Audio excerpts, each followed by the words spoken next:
নমস্কার বন্ধুরা, আবারও চলে আসলাম একটি নতুন রান্না নিয়ে।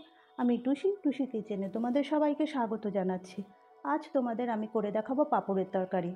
এই পাঁপড়ের তরকারিটা খেতে কিন্তু দারুণ স্বাদের হয়। তো এই পাঁপড়ের তরকারি করার জন্য আমি এখানে প্রথমে 3টে বড় সাইজের পাঁপড় নিয়েছি। পাঁপড়টির নাম মহেশ পাঁপড়। তো এই পাঁপড়টি সব জায়গায় পাওয়া যায় কি না বলে আমার তো ঠিক জানা নেই, চেষ্টা করবে তোমরা এই বড় পাঁপড় দিয়ে তৈরি করা। তো এখানে এই রান্নাটিও কিন্তু আমি করব সর্ষের তেল দিয়ে। তো এই বড় পাঁপড়গুলোকে আমি ছোট ছোট টুকরো করে নিয়েছি। তো সর্ষের তেল দিয়ে কড়াইতে পাঁপড়গুলোকে ভেজে নিলাম এবং পাঁপড় ভাজা হয়ে গেলে আমি ওই তেলে 4 থেকে 5 টুকরো লম্বা করে কেটে রাখা আলু, কালো জিরে ফোড়ন দিয়ে আলুগুলোকেও ভেজে নিচ্ছি। তারপর লম্বা করে কেটে রাখা ঝিঙেগুলোকে দিয়ে আবারও নেড়ে চেড়ে নিচ্ছি।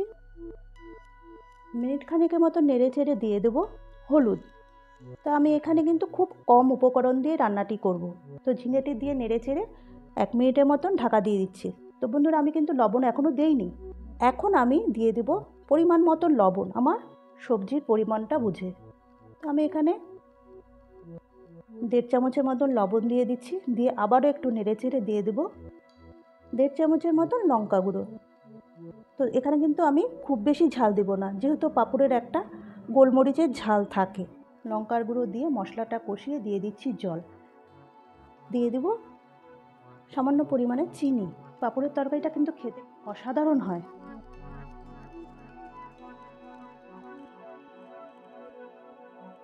তো এই ঝোলটা দিয়ে আমি পাঁপড়গুলোকে দিয়ে দিচ্ছি। পাঁপড়গুলো দিয়ে ভালো মতন নেড়ে চেড়ে নেব।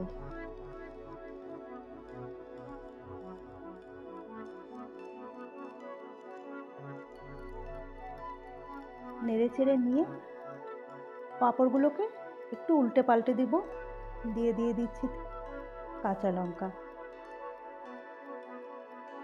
কাঁচা লঙ্কা দিয়ে আবারও ঝোলটা একটু ফুটিয়ে নেব। ঝোলটা ফুটে গেলে আমি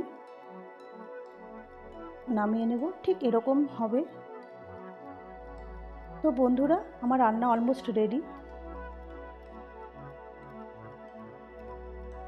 তো ভালো লাগলে চ্যানেলটিকে সাবস্ক্রাইব করে নিও এবং কমেন্টে জানিও কেমন হয়েছে।